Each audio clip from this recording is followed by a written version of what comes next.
Well, there are not enough lawyers in Texas. This might sound like the setup for a joke, but it's the reality in the Lone Star State. That's why the state Supreme Court today announced new preliminary rules to let some people provide legal services that are traditionally limited to licensed attorneys.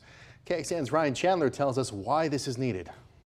The phrase is justice for all, not for hire.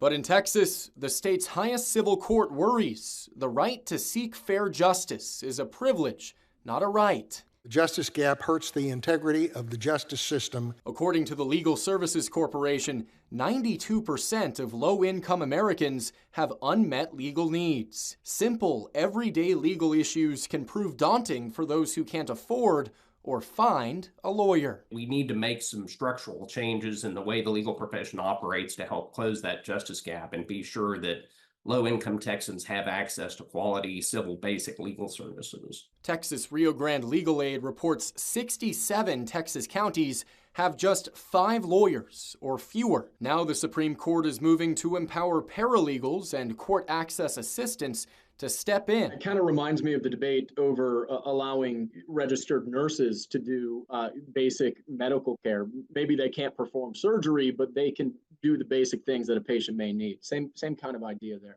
Absolutely. And we've seen, great success in the medical profession, and we've taken note of that. And just like in medicine, some legal problems can be life and death. Domestic violence work, for example, often it's like an ER triage system where they have to decide, like I have so many people asking me for these protective orders that can't afford a lawyer, and I have to make a judgment like which one of these people is most likely to be killed or seriously injured in the next 24 hours if I don't file a domestic violence protective order for them. And sometimes you guess wrong. The new rules are open for public comment through November 1st and expected to go into effect on December 1st. Ryan Chandler, KXAN News.